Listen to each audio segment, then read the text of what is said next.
आप देख रहे हैं डार्क फाइल्स। तो चलिए बढ़ते हैं आज की इस कहानी की ओर। एक शाम ठीक 7 बजे मैं अपने घर से रात का खाना लेकर फैक्ट्री जाने के लिए निकला तो कड़कड़ाती ठंड और घने कोहरे ने मुझे ऊपर से लेकर नीचे तक हिलाकर रख दिया। दिसंबर का पहला हफ्ता, ऊपर से गांव की ठंड, इससे मैं पहले से ही वाकिफ था, मगर मैं कर भी क्या सकता हूँ। आज मुझे फैक्ट्री जाना ही होगा क्योंकि आज मेरा काम पर पहला दिन है और ये काम मुझे काफ़ी मशक्क़त के बाद मिली है, तो मेरे पास इसके अलावा और कोई दूसरा उपाय नहीं है। घर से निकलते ही मैंने जब अपनी निगाहें इधर उधर घुमाई तो मुझे गांव के रास्ते पर मेरे अलावा और कोई नहीं दिखा। ऐसा हो भी क्यों ना, इतनी ठंड में कौन मेरे जैसा बदकिस्मत होगा जो बाहर निकलेगा। खैर, मैं चलते हुए फैक्ट्री की तरफ आगे बढ़ने लगा। मेरे घर से फैक्ट्री करीब 7 किलोमीटर की दूरी पर है और मुझे रात के 9:30 बजे तक वहां पहुंचना होगा, इसलिए मैं 7 बजे ही घर से निकल गया। घर से निकलते वक्त पापा ने कहा था, आज किसी तरह से पैदल चले जाओ, कल तुम्हारे लिए एक साइकिल का बंदोबस्त कर दूंगा। कुछ दूर चलने के बाद मैं गांव के रास्ते से अलग एक सुनसान रास्ते पर आ गया, जहां मेरी टॉर्च की लाइट पड़ते ही मुझे अंधेरे का पता चला, क्योंकि उस रास्ते पर अंधेरा इस कदर छाया हुआ था कि मेरी टॉर्च की लाइट ना के समान मालूम पड़ रही थी। सन्नाटा तो इस कदर फैला हुआ था कि रास्ते के किनारे झाड़ियों से आ रही रात कीड़ों की आवाजें भी मुझे साफ साफ सुनाई पड़ रही थीं। रास्ता पूरी तरह से जंगलों से घिरा हुआ था, तो मुझे बार बार बस यही डर खाए जा रहा था कि कहीं कोई जंगली जानवर मुझ पर हमला न कर दे। डर के कारण मैं अपने पैरों को दबा दबा कर चल रहा था ताकि मेरे चलने की आवाज ना हो। अभी मैं आगे बढ़ ही रहा था कि तभी मुझे पीछे से एक टांगे की आवाज आई।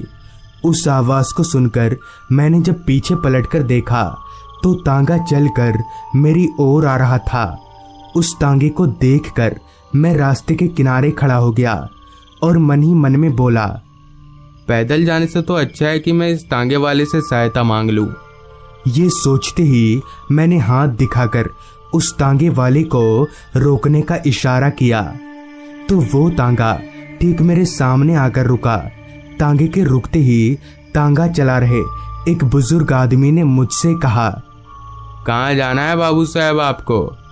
जिस पर मैंने कहा, वो मुझे थोड़ी दूर आगे फैक्ट्री में जाना है, आप मुझे छोड़ देंगे?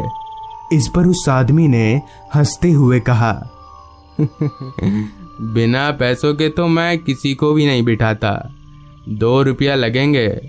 इस ठंड में पैदल जाने से तो अच्छा है कि मैं उसे 2 रुपए देकर उसके तांगे में चला जाऊं। इस पर मैंने उस बुजुर्ग आदमी से कहा, हाँ ठीक है, मैं 2 रुपए दे दूंगा, आप मुझे वहां तक छोड़ दीजिए। जिस पर उस बुजुर्ग आदमी ने मुझे तांगे पर बैठने को कहा। मैं भी तांगे पर चढ़कर बैठ गया और मेरे बैठते ही उस आदमी ने तांगा भगाना शुरू कर दिया। तांगे पर जहां मैं बैठा हुआ था वो जगह दोनों तरफ तिरपाल से घिरा हुआ था, तो मुझे ठंड उतनी नहीं लग रही थी। मगर हैरत वाली बात तो ये थी कि उस बुजुर्ग आदमी ने इतने ठंड में भी कोई गर्म कपड़ा नहीं पहन रखा था। पर ऐसा क्यों? क्या उस आदमी को ठंड नहीं लग रही? ये सवाल मेरे जहन में कांटे की तरह चुभने लगा। जिस पर मैंने उस आदमी से पूछा, क्या बात है चाचा, आपको ठंड नहीं लग रही है क्या? जिस पर उस आदमी ने हंसते हुए कहा, नहीं नहीं बाबू साहब, मुझे बस गर्मी लगती है, ठंड नहीं। उस आदमी से ये जवाब सुनकर मैं चौंक गया और मैंने मन ही मन में कहा, लगता है ये आदमी थोड़ा पागल है, इसलिए ऐसी उल्टी पुल्टी बातें कर रहा है। मगर क्या ये सच में पागल है? और अगर हाँ तो इसके साथ मैं किसी बड़ी मुसीबत में पड़ सकता हूँ, और अगर ना तो ठीक है। इसका पता लगाने के लिए मैंने उस आदमी से कहा, चाचा आप इतनी रात को कहाँ से आ रहे थे? रात को तो कोई सवारी भी नहीं मिलती यहाँ। इस पर उस आदमी ने कहा, इससे मुझे कोई फर्क नहीं पड़ता, मैं तांगा रात को ही चलाता हूँ। उस आदमी की बातों को सुनकर मुझे पता चलने लगा था कि वो थोड़ा पागल है। खैर मेरे भी फैक्ट्री अब आने ही वाली थी, तो मैं 2 रुपए निकालने के लिए जैसे ही अपने हाथ को जेब में डाला तो मैं चौंक गया, क्योंकि मैंने इसी जेब में 5 का एक सिक्का रखा था, मगर वो सिक्का अब मेरे जेब में नहीं था। मैंने सभी जेबों को देखा पर मुझे पैसे कहीं नहीं मिले, मगर मेरा 5 का सिक्का गया तो गया कहाँ, शायद तांगे में ही कहीं गिर गया होगा। जिस पर मैंने टॉर्च जलाकर अपने आसपास भी देखा, मगर मुझे वो सिक्का कहीं नहीं मिला। अब मुझे समझ नहीं आ रहा था कि मैं क्या करूं और इस तांगे वाले को क्या जवाब दूं।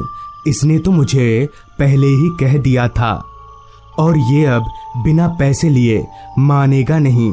इस पर मैंने उस आदमी से कहा, चाचा तांगा रोकिए, मुझे उतरना है। मेरे इतना बोलते ही उस आदमी ने तांगा रोक दिया। तांगा रुकते ही मैं उतरकर उस आदमी के पास गया और उनसे कहा, चाचा मेरे पैसे गिर गए हैं, अब तो मैं आपको 2 रुपए नहीं दे पाऊंगा। मेरे इतना बोलते ही उस आदमी ने पीछे तांगे की तरफ देखा और चिल्लाकर कहा, अरे बचवा लोग, तुम लोगों ने लिया है क्या बाबू साहब का पैसा? उस आदमी के मुंह से ये सुनकर मैं सहम गया, क्योंकि मेरे और इसके अलावा यहाँ तो और कोई नहीं था। तो फिर ये आदमी किसको बोल रहा था? उस आदमी ने इतना कहा ही था कि तभी पीछे से 2 बच्चों के हंसने की आवाज आई। उस आवाज को सुनकर मैं जैसे ही पीछे पलटा तो मेरे होश उड़ गए और मेरा सर एकदम से चक्कर खाने लगा, क्योंकि जब मैं इस तांगे पर बैठकर आया था तब तो यहाँ कोई भी नहीं था। तो अब 2 बच्चे कहाँ से आ गए? अभी मैं एक पुतले की तरह खड़े खड़े ये सब देख ही रहा था कि तभी उनमें से एक बच्चे ने हंसते हुए कहा, हाँ हमने लिए हैं पैसे और अब हम नहीं देंगे। इतना बोलकर वो दोनों बच्चे तांगे से कूदकर जंगलों के भीतर भाग गए। जिस पर मैंने उस आदमी से कहा, चाचा ये बच्चे कौन थे? और पहले तो मैंने इन लोगों को तांगे पर नहीं देखा। जिस पर उस आदमी ने जो जवाब दिया उसे सुनकर मैं और सहम गया। मेरे ये पूछते ही उस आदमी ने कहा, क्या बोल रहे हैं बाबू साहब आप? ये दोनों तो आपके बगल में ही बैठे थे, आपको दिखा नहीं क्या? ओ दिखेगा भी कैसे, ये दोनों तो भूत हैं। इतना बोलकर वो आदमी जोर जोर से हंसने लगा, मगर उसकी हंसी इतनी डरावनी थी कि मेरे कानों को बर्दाश्त तलक नहीं हो रहा था। मैं उसे चुप कराने के लिए जैसे ही अपने हाथ को उसके कंधे पर रखा तो मैं जोर जोर से कांपने लगा। दरअसल मेरा हाथ उस आदमी के शरीर के आर पार हो गया। अभी मैं कांप ही रहा था कि तभी उस आदमी ने एक भारी सी आवाज में कहा, माफ करिएगा बाबू साहब, मैंने आपको बताया नहीं कि मैं भी भूत हूँ और अब आप भी भूत बनने वाले हैं। उस आदमी के मुंह से ये सुनकर मैं अब वहां रुक नहीं सका। मैं दौड़कर भागने लगा। मैं काफी तेज दौड़ रहा था, मगर मेरे कानों में बस एक ही आवाज आ रही थी, बाबू साहब मेरे 2 रुपए दीजिए। मैं उस आवाज से जितना दूर भागना चाह रहा था वो आवाज मेरे उतने ही करीब आ रही थी। मैंने जैसे ही पीछे पलटकर देखा तो वो आदमी बिना पैर चलाए ही हवा में उड़ते हुए मेरे पीछे पीछे आ रहा था।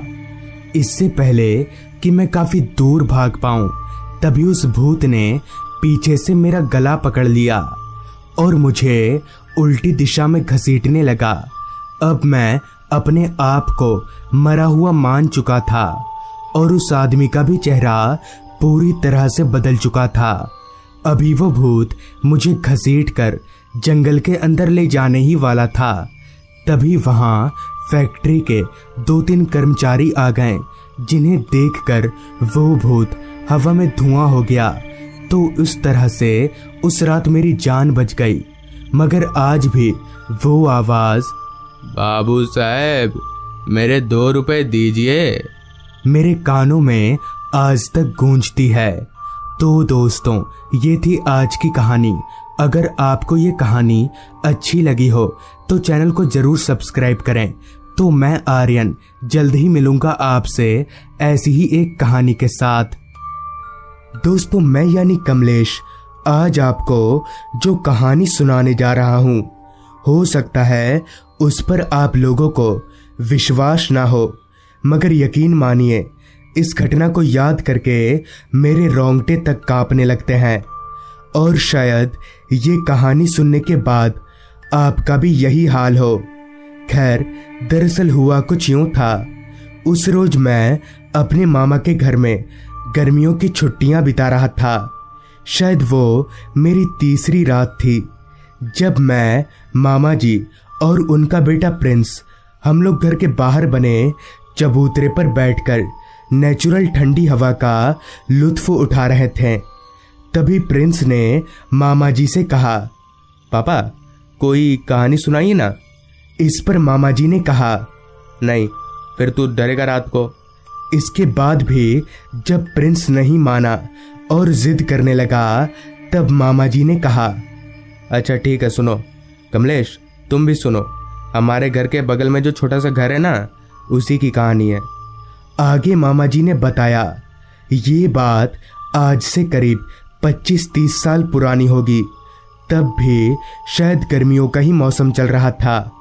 एक शाम मैं आराम से चाय पानी पीकर बिस्तर पर लेटने जा ही रहा था कि तभी घर के दरवाजे पर कोई जोर जोर से हाथ मारने लगा। मैंने उठकर दरवाज़ा खोला तो देखा कि हमारा पड़ोसी जगदीप है। फिर जगदीप बोला, मनोज भाई, बगल वाला बुढ़ा मर गया। इस पर मैं बोला, कब? ठीक है, अब चलो शमशान ले जाने की तैयारी करो। दरअसल वो बुढ़ा हमारा ही पड़ोसी था। उसका इस दुनिया में कोई नहीं था। पत्नी पहले ही मर चुकी थी और बेटा कई सालों से लापता था। अकेलापन उस बुढ़े के सर पर ऐसे चढ़ गया था कि उसकी हरकतें दिन पर दिन अजीब होती जा रही थी। राह चलते किसी भी आदमी को मारने दौड़ता, किसी को भी बेवजह गालियां बकने लगता। खैर, मर गया तो अच्छा ही हुआ। फिर हम 3-4 लोगों ने मिलकर अर्थी बनाया और पूरी रीति रिवाज के साथ हम 4 लोग अर्थी लेकर निकल पड़े।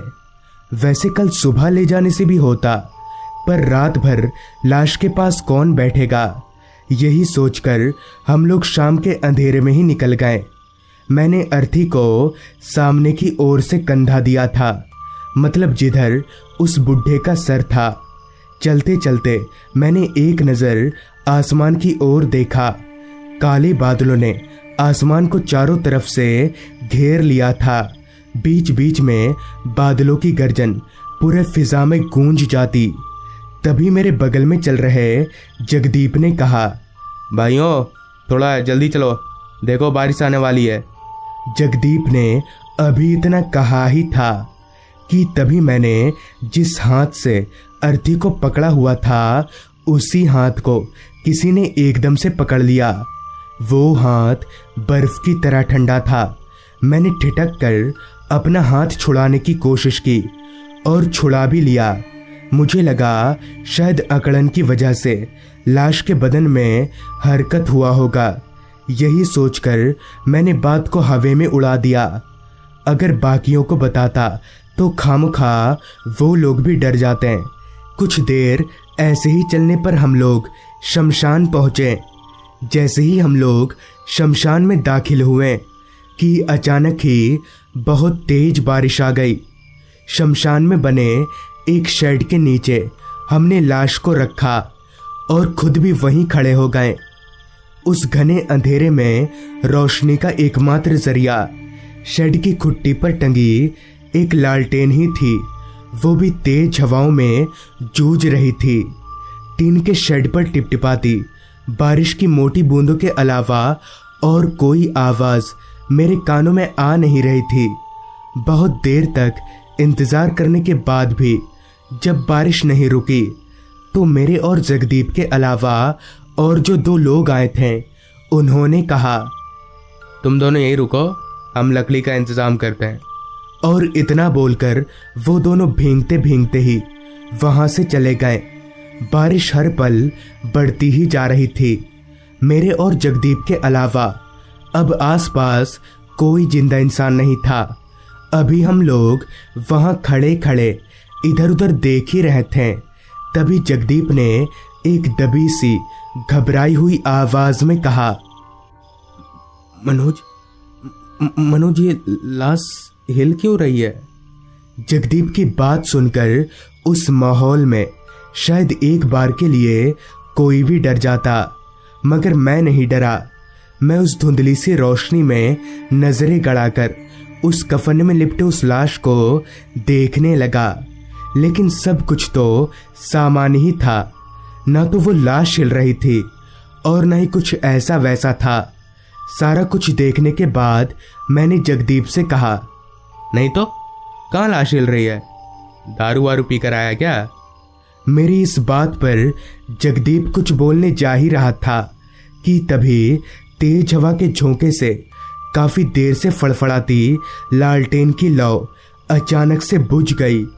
लालटेन बुझते ही किसी ने मेरे दाहिने हाथ को कसकर पकड़ लिया। तभी मैं बोला, क्या यार जगदीप, इतना भी क्या डरना, हाथ छोड़ मेरा। इस पर जगदीप ने जो कहा वो सुनकर मेरा पूरा शरीर कांप गया। मैंने कहा तेरा हाथ पकड़ा है? जगदीप से ये सुनकर मुझे याद आया कि जगदीप तो मेरी बाईं ओर खड़ा था। तभी मुझे ये एहसास हुआ कि वो हाथ बर्फ की तरह ठंडा है और उस हाथ में जिस तरह का खरखरापन था उससे ये साफ था कि वो किसी उम्र दराज आदमी का हाथ है। मैं ठिठक कर पीछे हट गया और उस हाथ को अपने हाथ से अलग कर लिया। इतने में ही जगदीप ने लालटेन जलाने के लिए अपना लाइटर निकाला। लाइटर की रोशनी में मैंने जब आसपास देखा तो वहां कोई नहीं था, मगर हाँ, वो जो लाश थी उसके चेहरे पर से कफन हट चुका था। उस बुढ़े के चेहरे पर एक हल्की सी मुस्कुराहट थी, जैसे वो मेरे ही ऊपर हंस रहा हो। खैर, जगदीप ने लालटेन जलाया। वो दोनों लकड़ी लेकर अभी तक नहीं आए थे। थोड़ी देर पहले की बात अभी मैं सोच ही रहा था कि तभी जगदीप बोला, सुनना, तू रुकेगा यहाँ पर? आज सुबह से ही पेट ठीक नहीं है, मैं जरा हल्का होकर आता हूँ। उस वक्त मैं कहीं ना कहीं डरा हुआ तो था, लेकिन अगर मैं अपना डर जाहिर करता तो डरपोक किस्म का जगदीप भी मेरा मजाक उड़ाने लगता। इसलिए मैंने अपना डर छिपाते हुए जगदीप को हाँ में इशारा किया। मेरे से हाँ का इशारा पाकर जगदीप शमशान से निकलकर खेतों की ओर चल दिया। उस वक्त मेरा डर कई गुना बढ़ गया था, क्योंकि ठीक मेरे सामने एक लाश पड़ी थी और शायद पूरे शमशान में मैं अकेला ही था। आसपास का सन्नाटा और अकेलापन मुझे अंदर ही अंदर काटे जा रहा था। मैंने सोचा अगर लाश की ओर नहीं देखूंगा तो डर कम लगेगा, मगर कहते हैं ना, जब आप किसी चीज को ना देखना चाहें तो बार बार आपकी नजर उसी पर जाती है। भूले भटके मेरी भी नजर उस लाश पर जा ही रही थी। तभी मैंने देखा उस बुढ़े का चेहरा धीरे धीरे मेरी ओर घूम रहा है। उसके चेहरे की मुस्कुराहट आहिस्ता आहिस्ता हंसी में तब्दील हो रही थी। इतना सब देखने के बाद मैं वहां ज्यादा देर तक रुक नहीं सका और भागकर शमशान से बाहर निकलने लगा। अभी मैं उस बूढ़े की लाश को देखते हुए भाग ही रहा था कि तभी मैं किसी से टकराकर जमीन पर गिर गया। आगे मुड़कर देखा तो वही दोनों आदमी थे जो लकड़ी लाने गए थे। फिर मैंने उन दोनों को पूरी बात बताई, लेकिन दोनों में से कोई भी मेरी बात पर विश्वास करने को तैयार ही नहीं था। खैर, हमने लाश का दाह संस्कार किया और घर आ गए, मगर आज भी उस बूढ़े की आत्मा गांव में भटकती रहती है। मामा जी की कहानी खत्म होते ही अंदर से खाने का बुलावा आ गया। प्रिंस भागकर अंदर चला गया। प्रिंस के जाते ही मामा जी ने मेरे से कहा, कमलेश, कहानी कैसी लगी? अच्छा सुनना, असली में देखेगा उस भूत को। इस पर मैंने कहा, क्या सच में? पर कहाँ मामा जी? इस पर मामा जी ने हमारे घर के बगल में जो एक छोटा सा खंडर जैसा घर था उधर इशारा किया और कहा, आज रात को तू मेरे साथ उठना। फिर मैं और मामा जी अंदर आ गए और खाना पीना करके सो गए। ठीक आधी रात को मामा जी ने मुझे उठाया और मुझे लेकर घर से बाहर आ गए और इशारा करके उस छोटे से खंडर घर की ओर देखने को बोला। मैंने आंख मलते हुए जब उस घर की ओर देखा तो मेरे होश उड़ गए, क्योंकि उस घर की छत पर पैर लटकाकर कोई बूढ़ा सा आदमी बैठा हुआ था। अंधेरे में उस आदमी का चेहरा तो नहीं दिखा, मगर हाँ, उसकी आंखें लाल चमक रही थीं।